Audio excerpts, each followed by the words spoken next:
Hey everyone, thanks so much for joining me on the Slice of Construction podcast. I'm your host, Jared Taylor. Joining me today is the co-founder and CEO of Constructable. Emma, how are you today? Hi, I'm great. How are you doing? Fantastic. I'm excited to chat with you and talk a little bit about construction and what you're building at Constructable. So let's, I guess, just dive right in. Tell the audience a little bit about yourself. Sounds great. So I am based in Santa Barbara, California. My background and how I met my two co-founders is the three of us worked together for about 10 years at a company called AppFolio. And it's a vertical SaaS company that makes a product for property management and real estate investment. And the three of us just had a great time there. We loved working together. We'd gotten a chance to work on some newer initiatives within the company, kind of the startup within the big company. And that's really what got us super excited. And we said, hey, why not? Let's have our own company if we're going to do that. So that's kind of what inspired us. And we started really thinking, this was about 9 months ago. Obviously, a lot was happening with LLMs. We'd spent time at AppFolio building AI features for a while. This wasn't, something that was totally new to AppFolio, but something we'd started thinking about was how can this really change how you think about vertical software and how people interact and use vertical software. And so when we started looking sorry, that was mine. As we started looking at, what are different industries that this could actually really, really apply to, construction was one that just kind of hit us over the head and we couldn't look away from. We'd spent a lot of time at AppFolio working with people who construction was part of their business just because they managed properties, they were developers, they might have been vertically integrated. And so we knew people in that space, Molly's family's in that space. We started just spending a ton of time with people in that space. And that's how we started on Constructable. One of my favorite phrases I always tell everyone is the power of just ask, right? Having those conversations and just being a really good listener. People are going to break down that problem for you. You just have to have lots of those conversations, right? And Yeah. one of the things I want to ask you, Emma, is this is something we don't often talk about as entrepreneurs, but obviously you want to hire people you don't know as well. But let's also talk about the importance of in the early days, you need to have those people you trust and that you've worked with before. How important is that through your lens of already having that level of trust in those relationships because you've worked with people before? Oh, I mean, I think it's incredibly important. It's something, John and I, our CTO and other co-founder, had both been managers at AppFolio for a long time. And it was something every time new people came in, we really invested in building. And at a big company that's growing, you have to do that and try to really have consistent teams where you start to just understand what people care about, understand how to work really well together. And I don't think I knew going into a startup, especially with just three of us, we would work really close together. I think I even underestimated how much of our time we are spending together. And so just the fact that there's things like that we've worked on projects together before, we know the ways that people like being communicated with. We know each other's families. We go work from each other's houses and have already spent a ton of time with each other's families and are very comfortable doing that. Just kind of meant we could dive right into the really hard things. And we also had a rhythm of kind of rituals and things that had worked really well for us when we'd worked together at AppFolio too, that we could kind of bring immediately to Constructable and put in place because we'd seen them work well.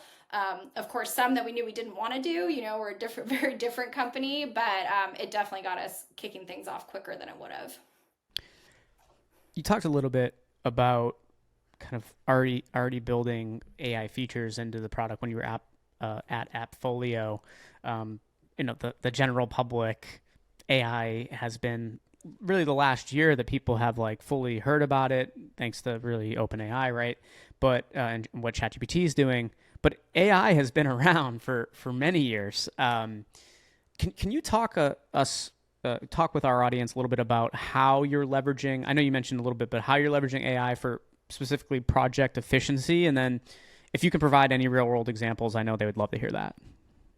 Yeah, absolutely. So, the big thing that has made LLMs make things much more possible is just the speed at which you can.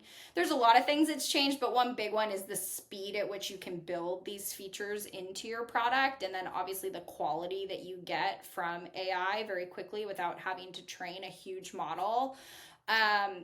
For us, AI is really a tool. We always want to make sure that it's something that provides value and it's just a way to get there. It's not the product in and of itself. But what we've focused on is for construction, there's just such a vast amount of information that a problem that we saw over and over again was people didn't know where the answer to something was. And so they'd create these super complex folder hierarchy systems to kind of help guide themselves to where they needed to go. But ultimately, what ChatGPT I think has done a great example of showing is the best experience is you can just ask what you want and have it delivered to you. And so, what we said is, what if we can do that with all of your construction documents? You don't need to know whether this answer is going to come from your plans or from your specs, or maybe it's in a soils report or a contract. We can actually gather all of that. And then, what we can use AI for is one, how do we even whittle down which of these documents is likely to have the answer? Because one limitation obviously of something like ChatGPT is you can't just hand it 10,000 documents and say answer this question for me. Maybe you can hand it one, but on a construction project you're going to have 10,000, 100,000. We talk to companies with millions of documents just for one project. So that's one place that we're really leveraging it, is how do we even narrow down on where you want to look for something. And then the second piece is how do we break that down into an answer for you that's really clear and concise without you having to read through all this documentation yourself. So a great example of something someone will ask in our product is, let's say they're about to pour concrete at 2 a.m. and they're the project manager and that happens next week. They need to know, what are all the requirements we have for when we do night work? For instance, you typically need to put up signs, you're going to need to inform the city, you're going to need to tell the neighbors, and that might come from a few different documents you have. And so we can actually boil that down into a really easy to understand answer with all the information you need, and then link back to all the sources where that answer comes from.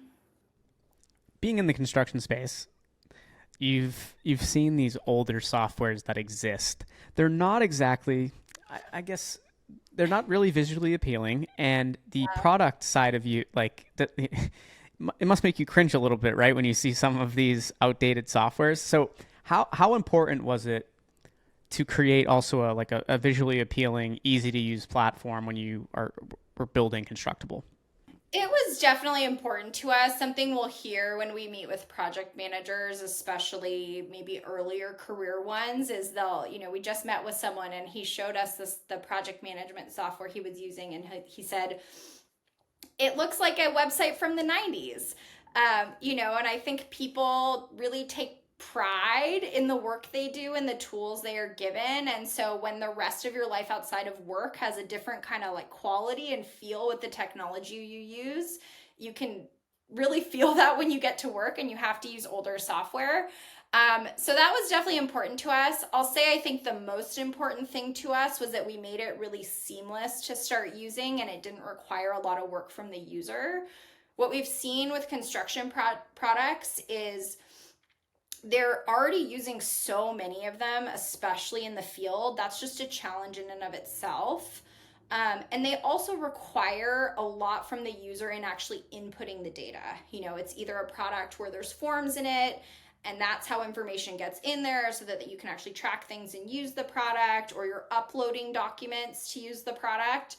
And so something we decided really early on is we don't want to be just another product you have that you have to remember to maintain yourself. We want to be a self-maintaining product. And so that's why we very purposely chose to actually just integrate with everywhere your documents already live. And we invested a lot in being able to automatically pull documents in. So once you've got it set up, you never have to think about it. You can come, you can ask a question, and we're always going to be interacting with the places that you're already doing your work and you're already putting documents, and not become a third or even fourth place you have to remember to do that. It's a great use of integrations, and you're really helping solve their core problem. So kudos to you and the team for that. Thanks. One of the big things in construction projects, as you know, is data traceability. Can you tell me a little bit about how Constructable ensures that information is easily traceable back to its original source? You mentioned it a little bit, right, with if how you're using AI, but I want to make sure you can tell us more as well. Yeah, and that's a lot of what we invested in the product early on too, is we don't want to just give you an answer and then have you have to wonder is this correct or not, or have to, not have backup when you're going to share it with other people on your team. And so what we do is our product today only works with your documents. We don't go out to the internet. We're really, really focused on providing great, high quality answers that come from the private information of a construction project that doesn't live anywhere else. And so narrowing that down one means we're only ever looking at that information.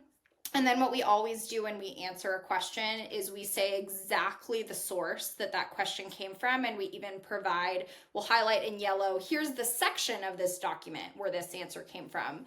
So you can kind of think of it as a research assistant. We're going to get you to the right place. If the answer is clear, we're even going to provide the answer, but you always have the document there to just, maybe we misinterpreted the way you were asking the question and we got you close, but not quite right. You can always review it. Or maybe we can't find an exact answer to your question. What we can at least do is find things that we think are relevant, provide you with a bunch of sources that at least narrows down this hunt, that you're on to answer a question and give you a starting point where now you can read that and maybe you'll be able to find details or even understand like, hey, this question actually isn't explicitly answered. Here's as close as we can get and we need to still make a decision. What were in the early days when you're when you were first building the product? What were some of the challenges you faced? You're not. It's not the easiest sector that you're in, right? It's I don't want to call it outdated, but like there are regulations. There is tape you have to get. What were some of the challenges that you faced in developing this platform? From the start. I think for us, one of the challenges has been where do we want to focus? And this is really where we're at actually right now is we've built something that's very broad. It can answer basically anything if we have a document that answers that in a somewhat explicit way. And so it's a bit of a blank slate problem that we've really had to work through as you get to our product and it almost feels overwhelming of what am I going to do with this product. And so what we've been doing is now spending just a lot of time with our customers and seeing where the product helps them. When we onboard someone new, we can very quickly give them a really, really good set of examples just because, we know about their projects, we know what role they are. We actually start to see a lot of similarities in the needs that people have across different companies, even though the product has a lot of flexibility. But again, it's something really broad. And so for us now, our focus is going to be, okay, where within the construction life cycle, what kind of workflow, what kind of tasks do we want to go even deeper on and be able to actually maybe automate a lot more of the way or become a much more powerful assistant for these types of things. And so one challenge for us has been is we're somewhat overwhelmed with just how many different directions we get excited about going in. The more time we spend shadowing people and watching people in construction, we just see one, how incredibly hard their job is, how much comes up on a day-to-day that you would never anticipate that could really use, some assistance to help you get through a problem and how chaotic a construction project is. But again, how many gaps we see in the softwares that are out there, but wanting to make sure we really balance that with not just adding one more solution to your plate and instead starting to think about what's the solution that we actually want to replace and give you something much more modern that can go beyond what you're doing with it today. You look towards the future. How do you see Constructable evolving? And is there anything specifically upcoming that you can share with us that you're really excited about?